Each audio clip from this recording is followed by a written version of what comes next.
Thanks. This is a Senate Reapportionment Committee. I finally got that right. It's Friday, January 28th.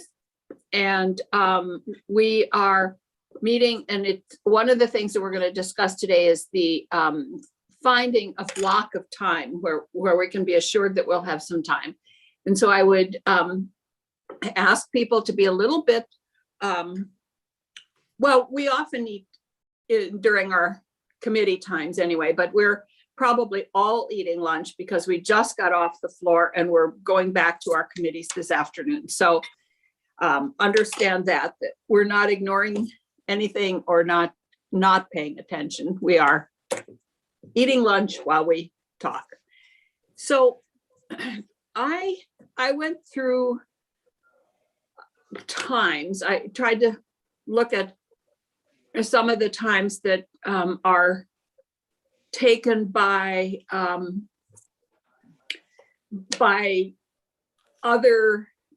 everybody's other commitments and tried to figure out where blocks of time might be. I don't know if any of the rest of you did this, but here are the only three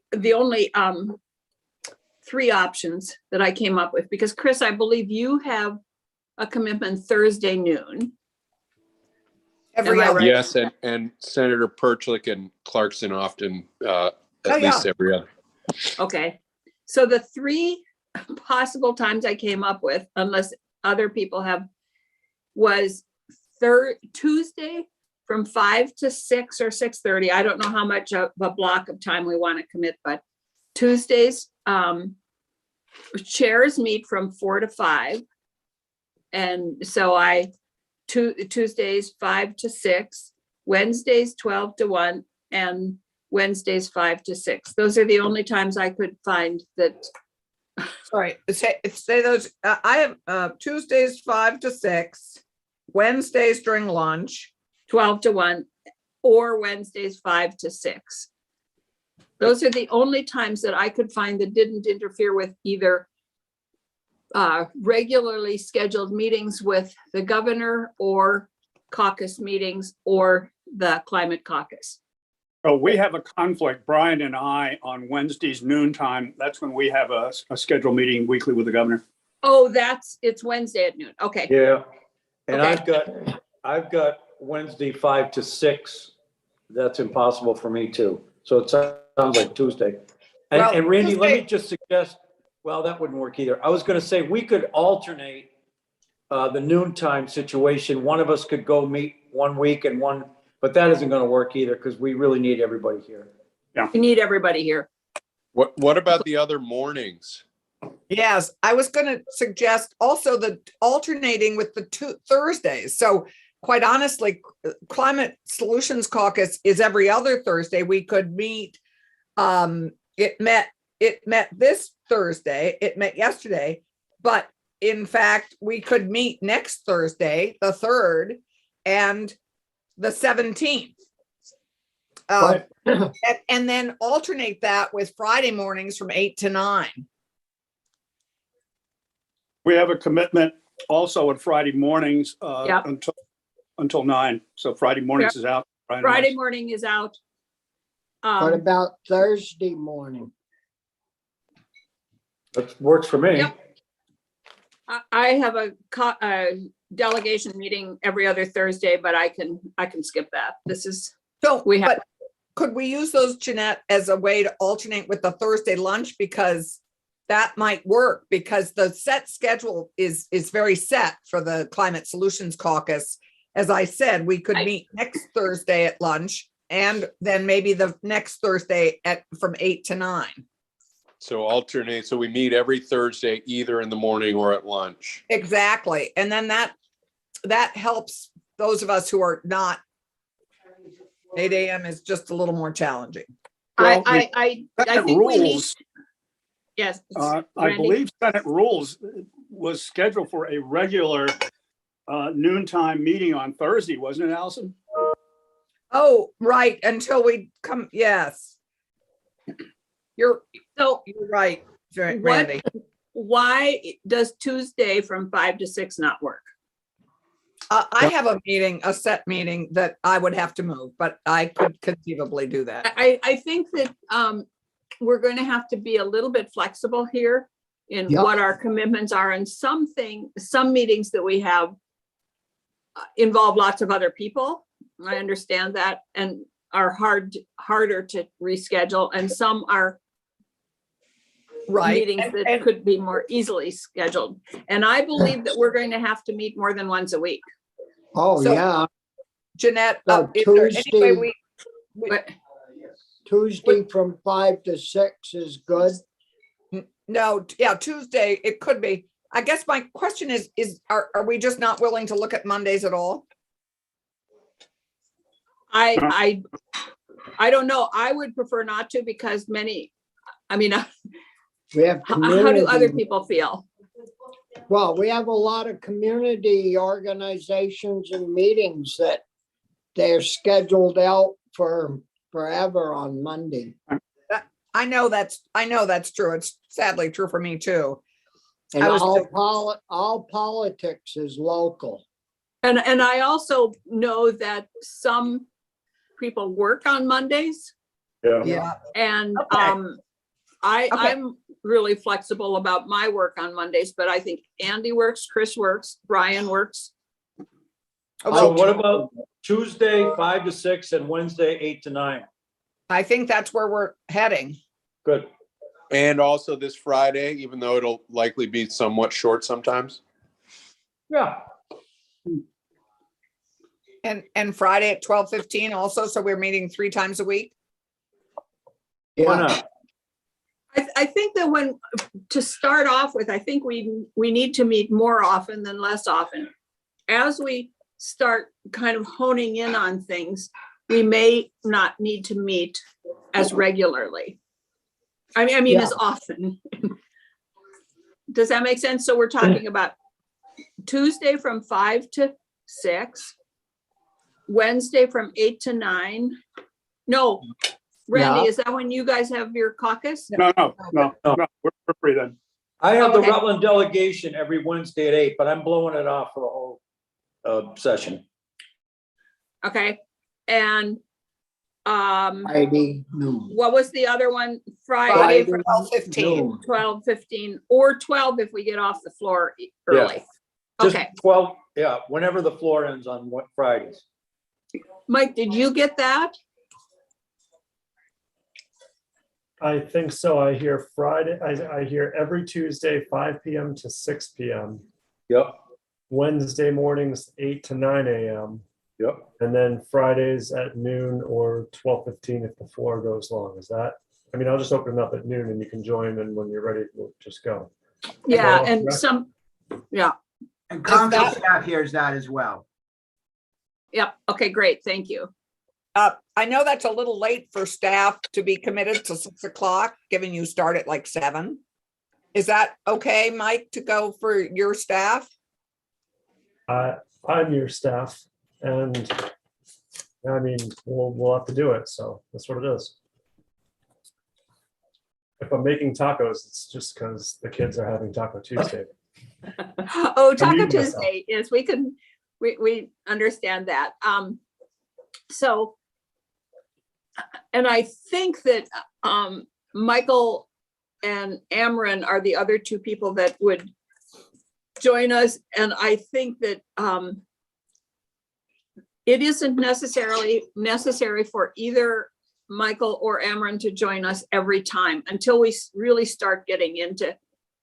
Michael will be available for many questions, but Amron, we aren't going to start drafting any kind of a bill for quite some time. Does that Madam, make? One more Madam suggestion. Chair, Okay, wait. Okay, just a minute. Michael and then Bobby, Senator Starr. just Madam Chair, one of us will always be there. Between, well, I should say 3 of us. Between Tucker and myself or Amron, there will at least be one of us there all the time, if not more. So don't worry about that. Thank you. Okay, Senator Starr. Yeah, and to ease Michael's work up, I would recommend that once we get our schedule, that we use the same Zoom numbers for all 3 or 4 meetings, whatever, for the week. So we don't have all these papers floating around. Once we get our schedule, use the same Zoom numbers for the 3 days or whatever. I think staff has told us that they are required to use a,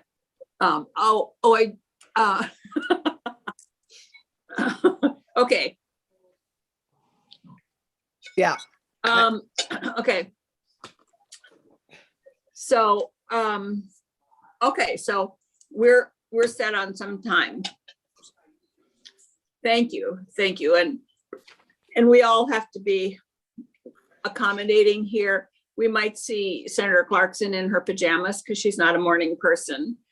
And we will have Mike's son making tacos on Tuesdays. But You notice, Mistress White, that I did not propose meeting from 11 to 12 p.m., which is my like prime time.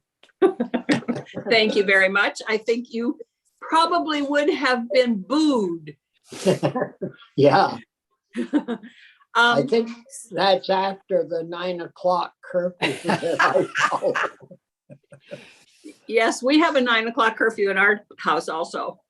Oh my Um, gosh, we're just doing the dinner dishes then. So now we have decided, do we need to have a little more conversation about how, I know we started it about kind of how we're using Nick and how we make requests and how other people, 23 other senators make requests. Have we settled that? My feeling is that we have not settled it. No. Does Haven't even anybody talked. have any suggestions about how we might make the most use of Nick's time without overburdening him? Because remembering that he is also doing the House committee. So, Well, and I'm just gonna say in the chat, I don't use chat. I was So going to say, you never and used that. I know I don't, and I always suggest to committee members that we not use chat.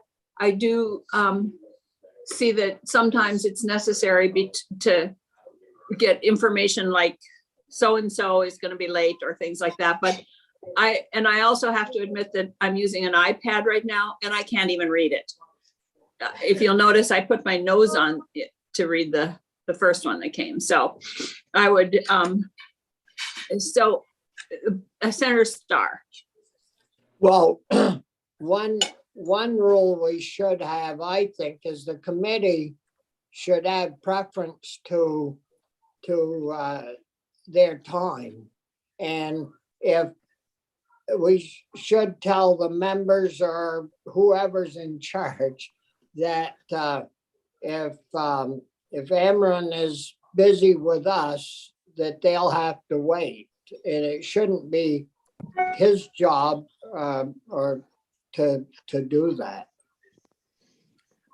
Should we ask everybody in the Senate is going to have access to the maps and to the information and to the GIS population statistics and all of that. So they can kind of play around with that without necessarily doing the map just, should we ask that all requests for from Nick go through the committee, or should we not? Madam Chair? Yeah. Sorry, Pearson? I'm eating tacos and there's a limit to what I'm willing to do on camera.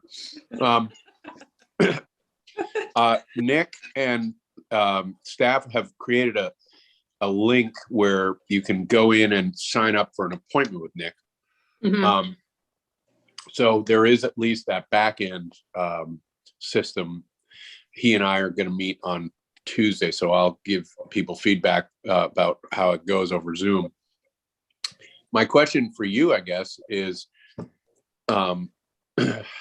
before we set out rules, what, in terms of what the rest of our colleagues could do.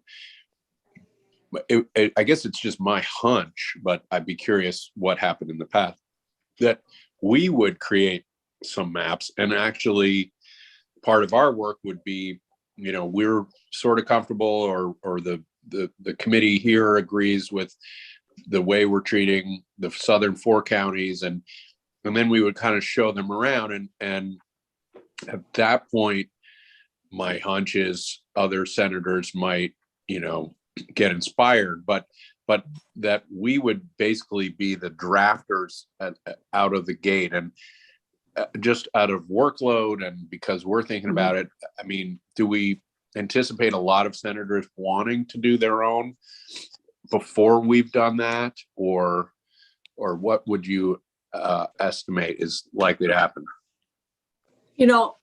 I'm not sure. I don't know if the rest of you, I have to say that my memory from 10 years ago is a little foggy, but my remembrance is that people were constantly going to, at the time, I don't even know who was doing the maps, but we're constantly going. I can think of 5 senators in particular that were kind of going there who were not on the committee, and were saying, well, what if we did this and this, and yes, Senator Clarkson.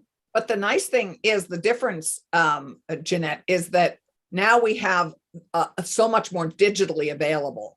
And you can, as Nick has pointed out, you can if we teach our colleagues how to use it, they can play around with seeing those without having to create new maps. They can do a lot, I believe, correct me if I'm wrong, Chris or whoever is more familiar now with the maps than I am. But I think that once we're taught, you can do your own what ifs, which is a big difference than 10 years ago. I believe that might be true, but my understanding is that all the maps are on the website. They're there, but they're not interactive unless you've been trained in Maptitude. And the basic training for Maptitude is 8 hours. Oh, right. It is very complicated. It is not simple. And I don't think we want to take Nick's time to train 20, 30 of us 8 hours. Right. So I forgot that. Right. I understand. So I think, yeah, Andy. Yeah, I was just going to agree with Senator Starr that if people have questions and they want to go to Nick for something, I think that's okay. I don't want to have to police that. But if the committee has requested the time, that would take precedence, and he would have to tell those other members, like, well, sorry, I can't do it now because I'm working on something in the committee, or I thought I had time, but now the committee has asked for something, so I don't. Yeah. I think that's a good suggestion. And you can do, and people are already doing this and have contacted me, where they just look at the population towns. You can't really create your own map, but you could add up the numbers of towns, right, and see if it's close to the 21,000. So people are kind of doing that. And so people can do that without training, but to actually do the math. Yeah. And people have already been doing that. I know that I've already been moving people around. Actually, I thought that a good solution might be, because Bennington needs some more. I was thinking maybe of moving Troy to Bennington. Does that work for anybody? It worked for me. I love the banana belt. Get down where it's warmer. Okay, so we will I guess what we should do is send out a note to all of our colleagues and just tell them kind of how that there are office hours with Nick, but that the committee's time will be prioritized, not more important, but prioritized, and that we are in the process of beginning to look at maps and how they move around, and we will be coming up with some things, but if people want to play around with it individually, they can go to Nick as long as he has time on his schedule. Is that the way we should do this? But we should get the letter out so that Nick Yeah. doesn't have to police this. You know, the burden should be on us to tell the members to. Oh, yeah. I was thinking that Senator Collmore, who's the vice chair, that we would write a letter and just send it out to everybody. Yeah, Senator Pearson? I'd also recommend that we invite our colleagues to kind of buddy up with us, right? I mean, the fact is, we know Chittenden's going to be confusing. I'm already talking to the delegation. We know the Kingdom's going to be confusing, but you know that this committee is well designed to have an emissary to those areas. So maybe the letter can say, you know, find your buddy in this group and work through us. But if people want also, you know, there will be some ability to see staff particular, and it will be our expectation to share drafts as we get comfortable with them. You know, something that, I mean, given our geographic variation among the 7 of us, it just seems like the tricky bits are represented right here. Yeah. That was, I think that there was a lot of thought given to who would be on this committee to make sure that we had that urban, rural, north, south, east, west, the RDP. I mean, I think there was a lot of thought given to setting up this committee. So yeah, that's a good idea, Chris, is to put that in there, that and because if they do, then we also can bring those thoughts here. Yeah. Okay. Senator Clarkson. I am having a hard time figuring out, Chris, where the link is that you talked about to Nick. How did you find that? It's not on our website, so I don't know where it is. The what? The link Mike to sent- Nick and Nick's Mike schedule. sent it out. Find an email from Mike. Okay. It's in an email from Mike. Oh, did you already send that out, Mike? Earlier. Yeah, it came to all of us a while ago. That's right, but it was a while ago. Sorry, before I started to focus on. Okay, great. Okay. I don't know what time it is. Oh, it's 12:30. It's 12:26. Do we want to go?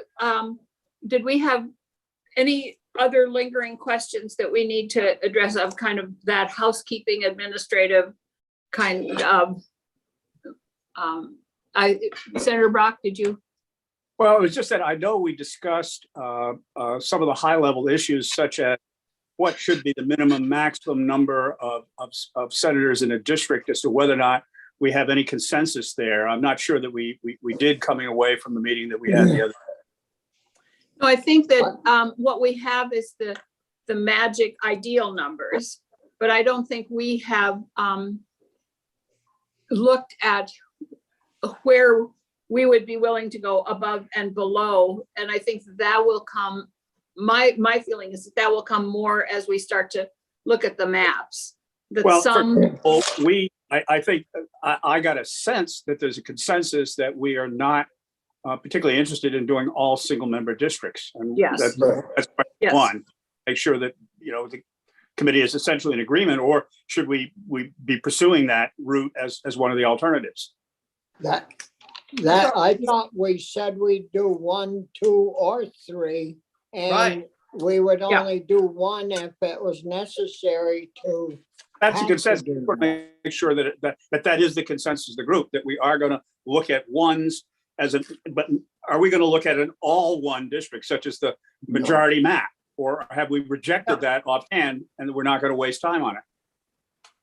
my understanding is that what we did is we said, we are not interested in looking at either all ones, all twos, or all threes, but that we're going to look at it more holistically, 1, 2, or 3, whatever makes sense.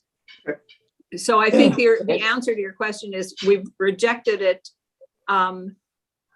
as a starting point for looking at the maps. And then as the starting point, have we also rejected looking at any districts greater than 3, which theoretically Yes. can't, based Well, on. we can't do because it's That's in, the law. yeah, in the Well, the law legislation. is what we made, what we voted to be. Right.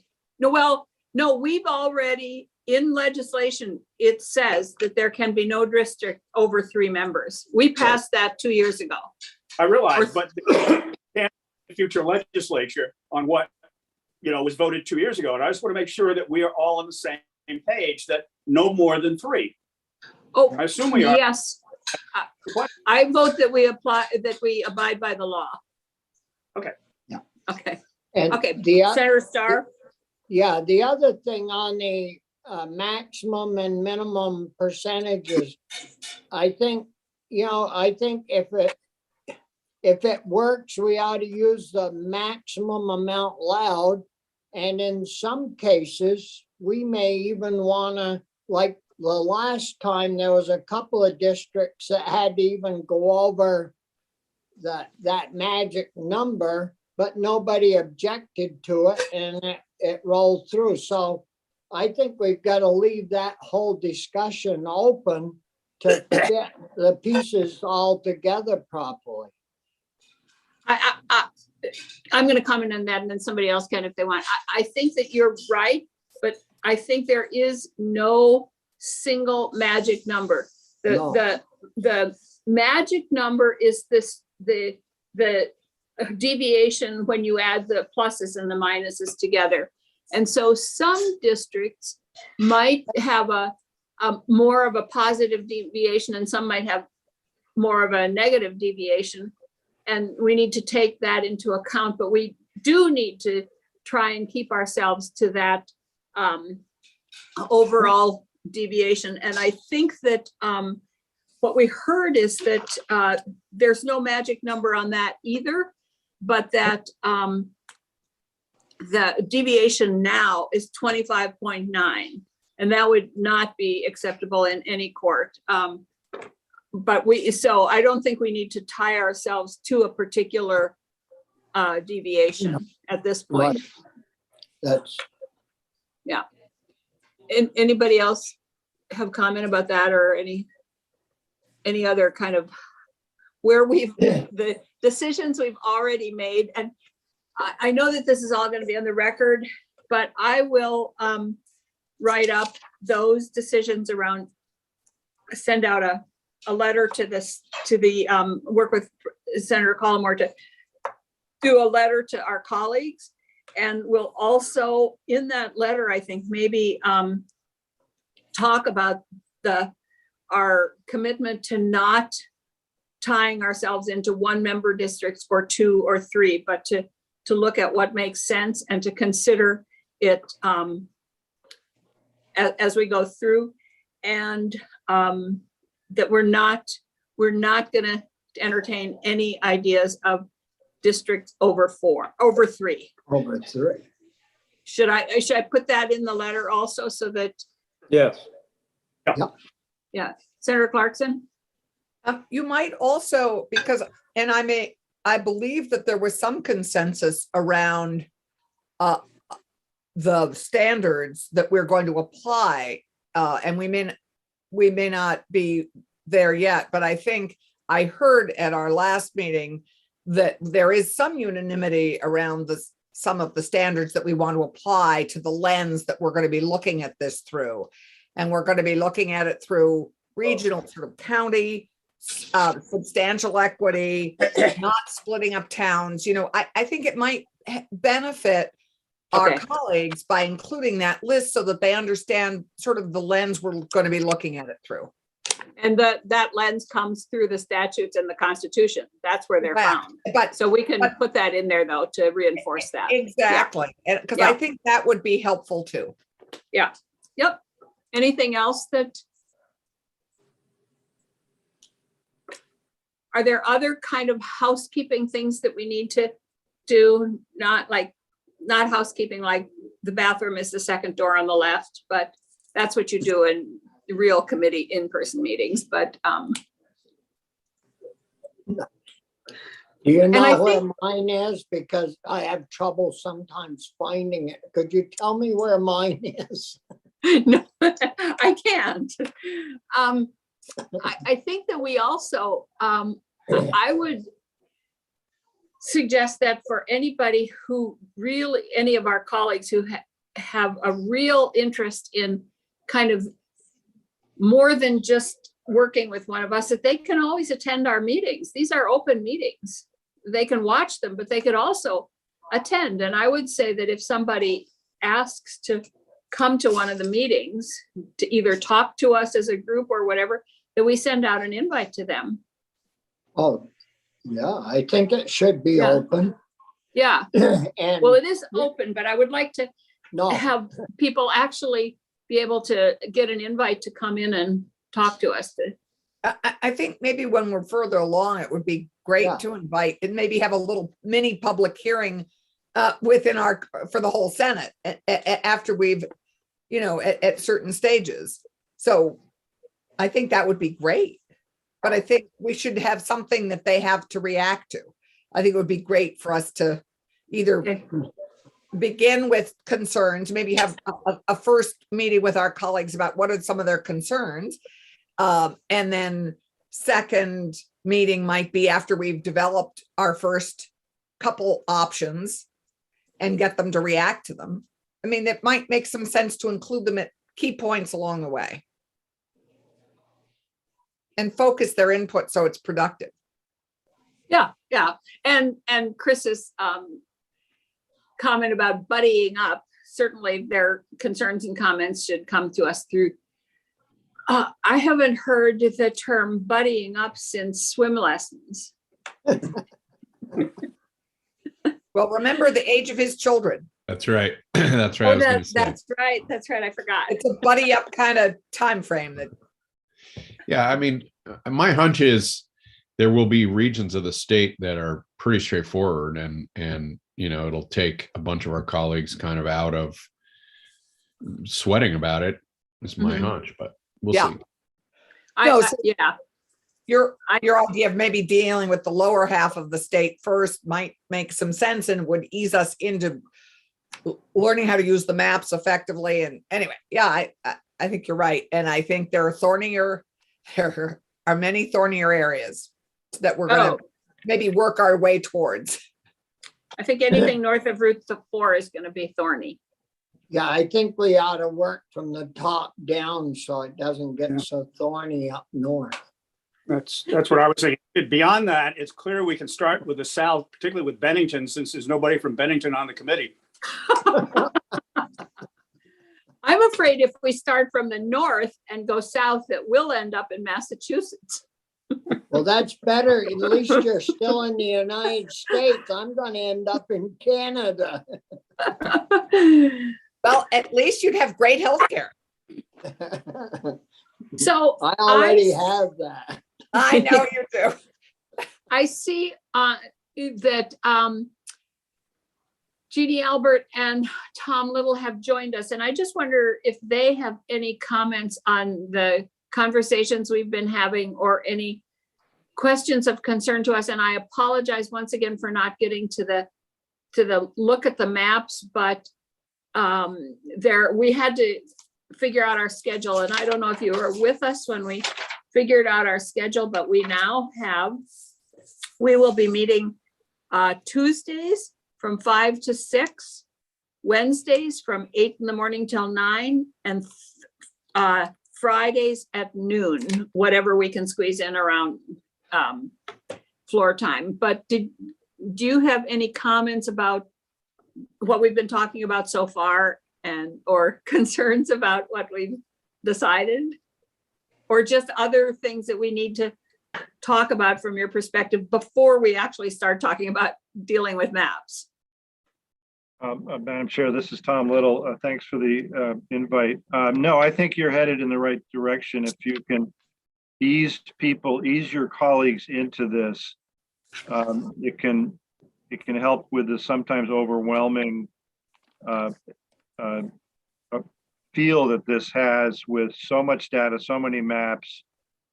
And if you can figure out a piece of the state that looks reasonable to people, that will give you some confidence going forward.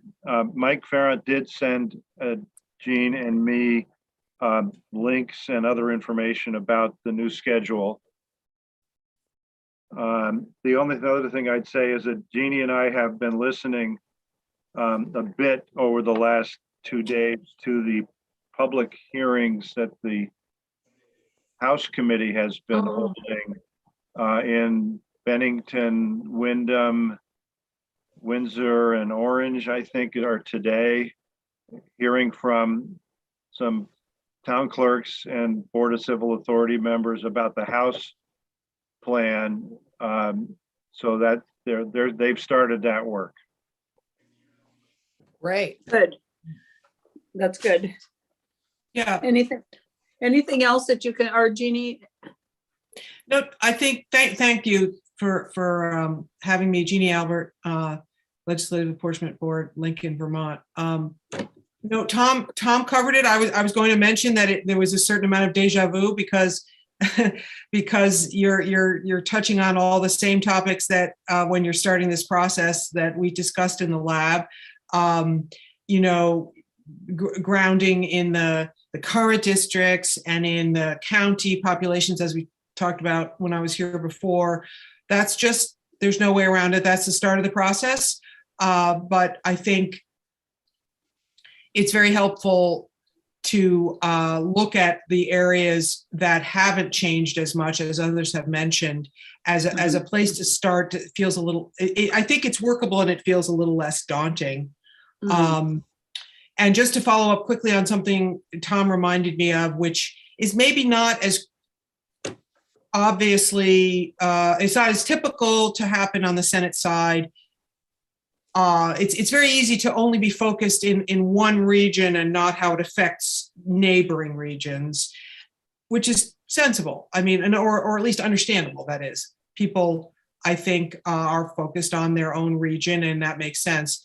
But just as it's always good to remind folks that at the edges, except for Canada and Massachusetts and New York and New Hampshire, there will always, a change that you might make could affect someone else. That would be the only other thing I would add.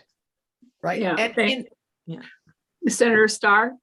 Yes, I was wondering, Tom or Jane, if we start at the bottom of the state and we run the numbers at the maximum deviation, does that alleviate any problems as we move further north? Well, it can, but what you're going to end up doing, most likely, is once you've done that, you're probably going to do an exercise in starting from the north and going south, because you'll need to know what that looks like too. Right. And maybe you'll have a magical solution so that when you get north of Route 2, everything falls into place, but it might not. And so starting 2 or 3 different places is going to be probably where you're going to end up. But I think starting around Route 9 is probably a good place to get going. Yeah, I would second that it turns out that there's certain that the southern counties are a little more self-contained. That is to say, whatever adjustments you might make don't have extended ripple effects further north. So that is a good place. I found it to be a good place to start for that reason. But eventually it comes down to looking at where the extremes are, where you have the largest negative deviations versus where you have the largest positive, because that's where the balance is going to have to be made. Right. By the time you get to Rutland and Windsor, Orange areas, you're going to start to see some challenges, and those will compound themselves a bit as you move north. You've got the Addison Senate District challenge that bumps into Chittenden. 10 years ago, you may remember the apportionment board recommended putting Charlotte into the Charlotte. Addison district so they would have enough population there for 2 senators. Folks in Charlotte didn't take kindly to that, but they volunteered the people in Huntington to go into Addison County, and that's what was adopted. That issue is alive and well right now in those 2 communities. I will say some residents of Charlotte were very upset. Privately, we did hear from residents of Charlotte who liked that idea. Yeah. Because of the rural nature of parts of Charlotte. But anyway, yeah. And that reminds me that at some point, once we start really adjusting maps, we are a committee that is going to have to take testimony from not only our colleagues, but from other people. We need to, yes, Senator Perchley. On that point, I was just thinking earlier in this meeting, the timeline, if April 1st, I think our first week of April was our goal to get the map done. Mhm. I don't know how many public meetings or how much testimony, how much time we want to give to that kind of commentary. So if we have a due date for when we want to have our map ready for comments. Mhm. I don't have a good picture of the timeline. I think maybe we can work on that a little bit, working backward from April 1st.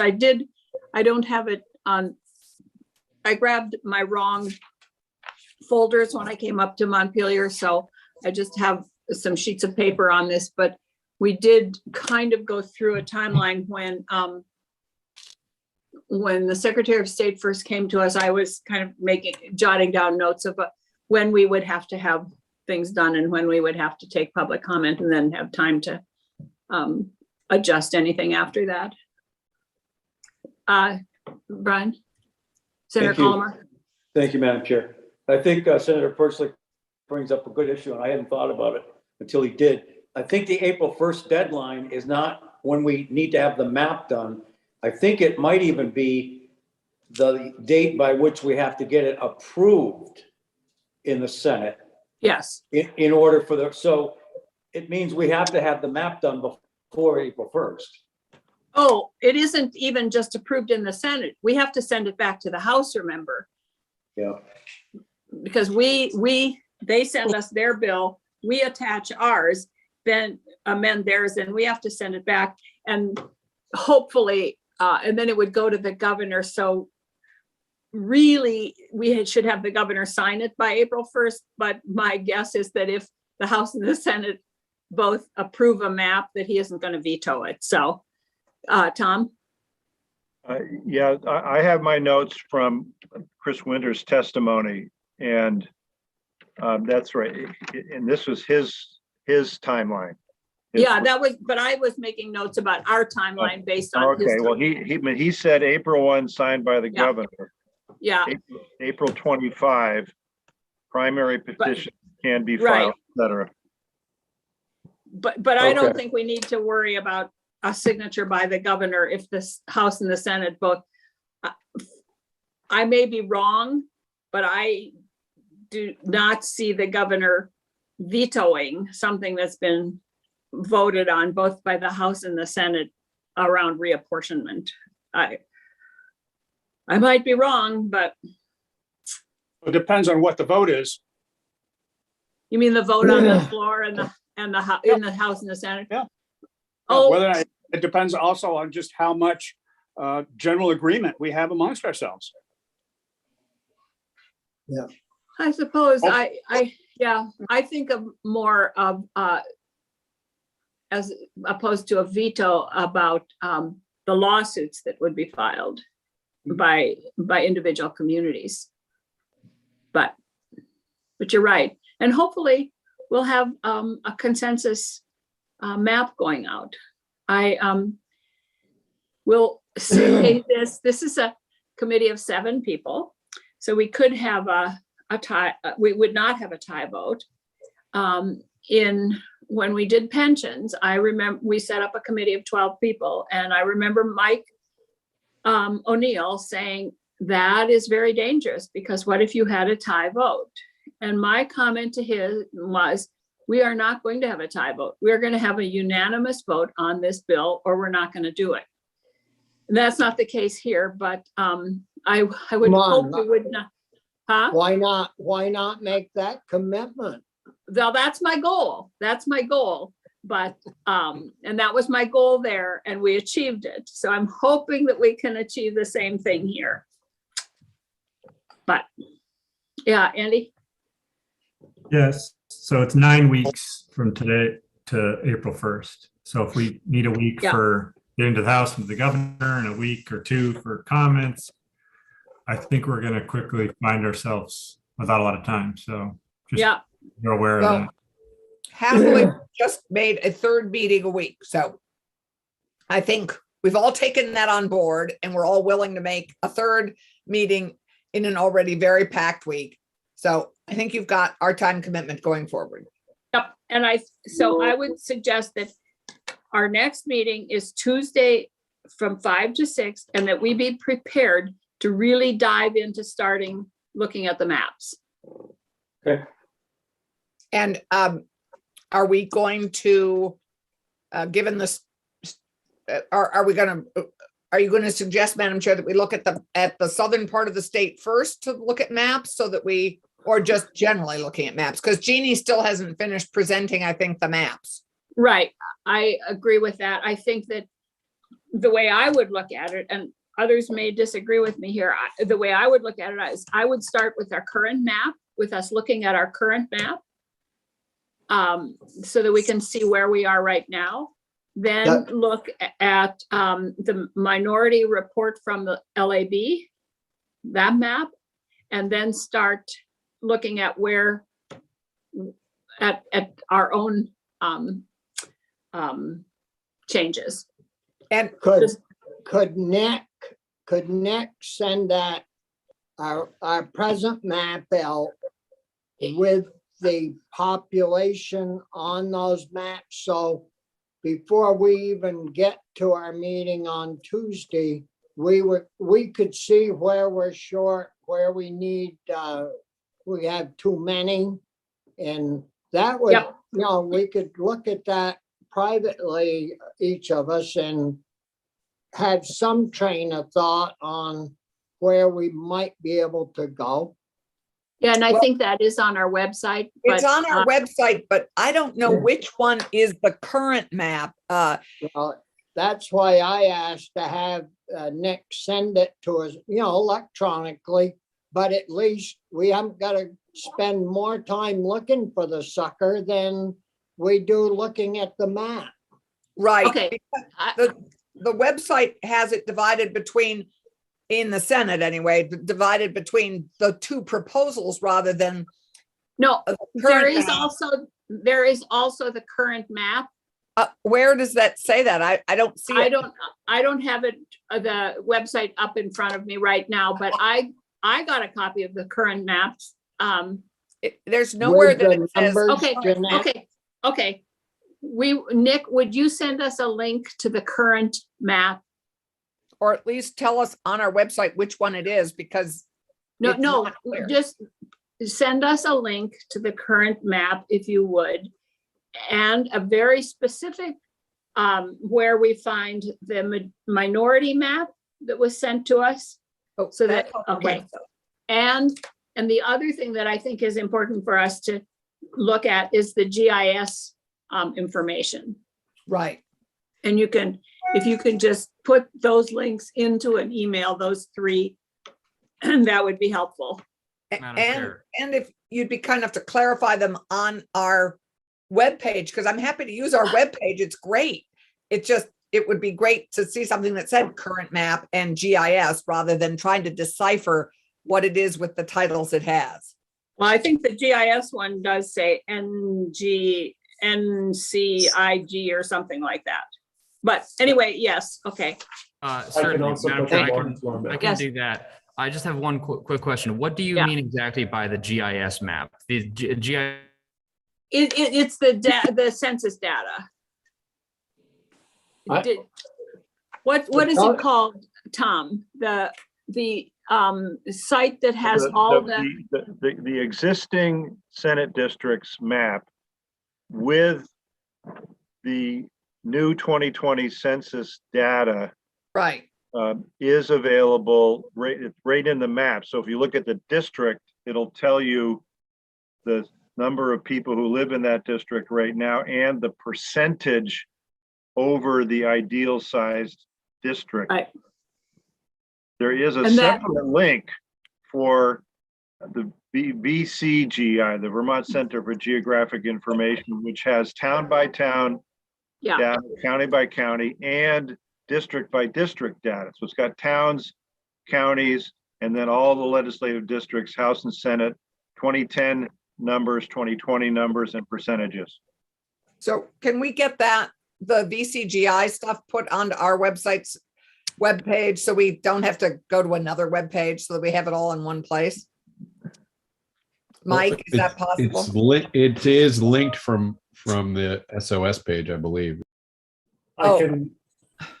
What I can do is on the main reapportionment website, right on underneath your names, static forever, I can put those 3 maps that you just asked for.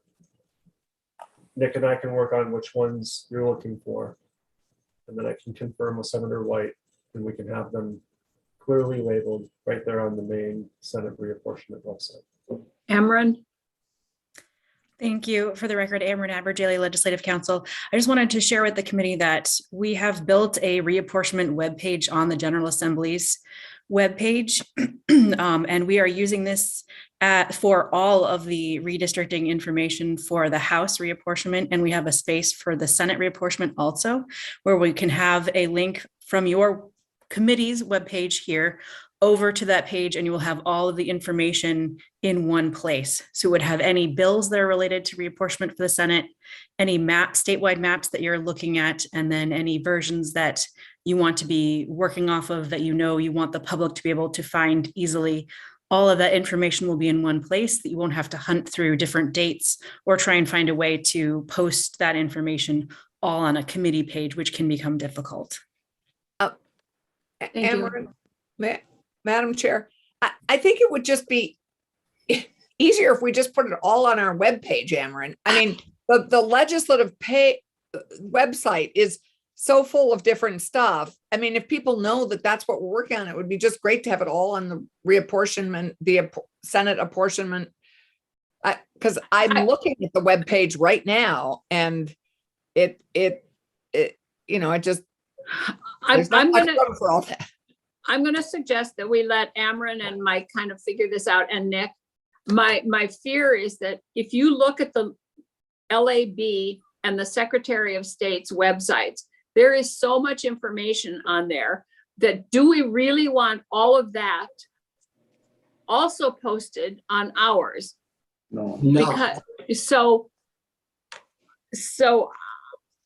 what Ameren and Nick have said, I think, is that as we start looking at things, they will post those particular links onto our website. Great. Nick? Thank you, Madam Chair. Sorry about that. I had a Wi-Fi issue earlier and lost the connection. I just wanted to say I have to sit in on the House Government Operations meeting in a few minutes, so I'm going to leave this call, but I will circle back and talk with Ameren about whatever instructions the committee has decided upon. Well, we won't decide on anything more today because we're all someplace else in 3 minutes. Very, very well. So thank you. Thank you. Take care. So are we where we think we should be? So Brian, you and I can chat about how we do this little letter that we're going to send to Sure. our colleagues. Okay. Absolutely. Yep. And does the committee want us to send it, to run it by you all first before we send it out?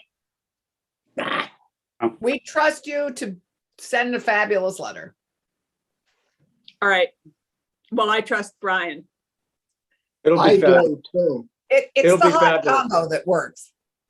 It will be fabulous. Okay, thank you. Thank you, Jeanette. See you Tuesday.